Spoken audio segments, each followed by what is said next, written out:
I started having suicidal thoughts, said a 23-year-old domestic worker living in Lebanon under the kafala system. The kafala system did not just appear overnight, instead, it was built slowly through historical, legal, and even social factors that had a huge impact on the lives of thousands of domestic workers. The kafala system first started in Gulf countries to bring in cheap labor, and then it expanded into Lebanon after the civil war. Lebanon, whose labor law excludes domestic workers from having basic rights, is home to around 1/4 million of domestic workers, and they're all under the power of their employers. They have non-basic rights, minimum wage, non-working days. It's horrible. They're treated so poorly. The huge power imbalance in the system, in Lebanon's system to be exact, creates such a hard reality for domestic workers, whether it's taking their passports from them, treating them horribly, locking them, and all of this leads to depression and even killing themselves, committing suicide. The kafala system in Lebanon is a modern day slavery. It takes away their justice, their power, and their freedom of rights, and we should do something about it to urgently change this and to restore their humanity and to give them back their justice. Well, what causes the problem? First of all, it benefits recruitment agencies, employers, and the government. The amount of profit the kafala system benefits agencies and employers is massive. It's around $60 million a year. Many wealthy families in Lebanon benefit a lot from cheap labor and the kafala system as a whole. So anything that might ruin this, they always oppose it. And this mindset also goes with the government, by the way. The weak national laws and the inability of the Lebanese government to even follow the international laws makes it an even bigger problem. Under the Lebanese law, domestic workers who speak about what's going on risk being beaten up, deported, or even locked. So many of them just don't speak out. Even though Lebanon has signed many human rights, no forced labor agreements, they were never applied on domestic workers. So it never really had an impact. Recruitment agencies have blocked Lebanon's attempt of signing the Standard Unified Contract in 2020, which is a contract that gives domestic workers their rights. So have at least 1% of their rights. This was a contract and they blocked it. What are the effects of the problem? Obviously, as we mentioned before, the weak national laws and the absence of the government, they worsen the kafala system. Abusing domestic workers, whether it's verbal, sexual, or even physical, has become so normalized because of the absence of the laws.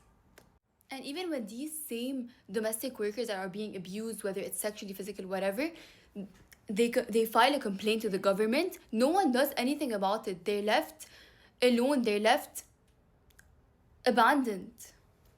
During the economic crisis, many were abandoned on the streets, leaving them with no legal papers, no passports or anything, and they couldn't even leave to their countries. Imagine how bad that was.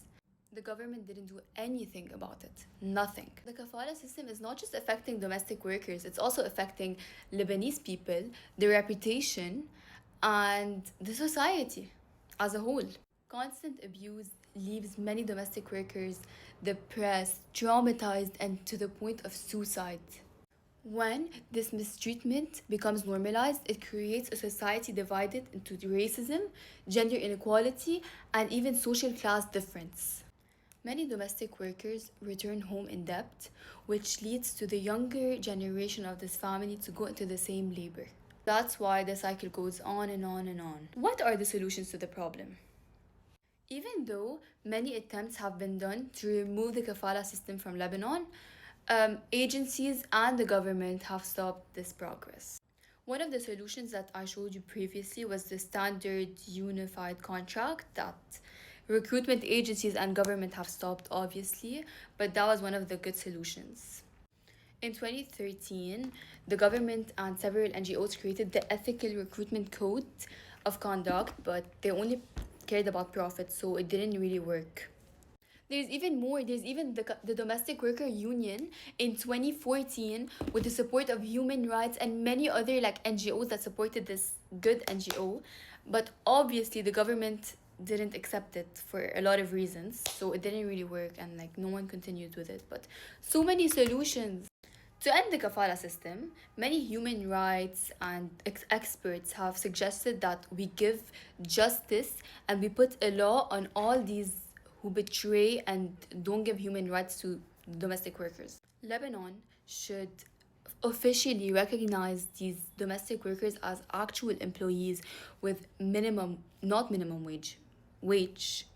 They have free time, they have their rights, basic human rights. Recruitment should be taken out of the hands of these agencies and given to professional, run by the government and reliable agencies. Lebanon should join the ILO, which it's international by the way. Every country is in it almost, and it gives domestic workers their right, and if the country failed, they're gonna get penalized. To enforce the kafala system, we should enforce the laws that are already existing and penalize the ones who don't follow the laws and just give voice to these poor domestic workers. But since we all know that Lebanon has many laws that aren't enforced, I think we should create an independent institution that monitors all these behaviors and just penalizes on its own. Another solution is that we can maybe do like a two-way agreement, like if for both countries, like the labor sent country and like Lebanon, for example, if any violation occurs, then there's penalties. Lebanon should also make like committees where like domestic workers can invoice their opinions, their everything, anything they want to say, they can talk about it. They have the freedom of speech. The kafala system in Lebanon has been going on for years, and these women are deeply traumatized. The only way we can just make them better people and work on that is by punishing the employers, the people that treated them bad, by putting on laws and by just giving them voice. Wake up, everyone, wake up. It's time for everyone, governments, society, all teenagers, wake up. This is not a joke. This abuse has to end. We all need to do something about it. Wake up, speak out, step up. We have to do something about it.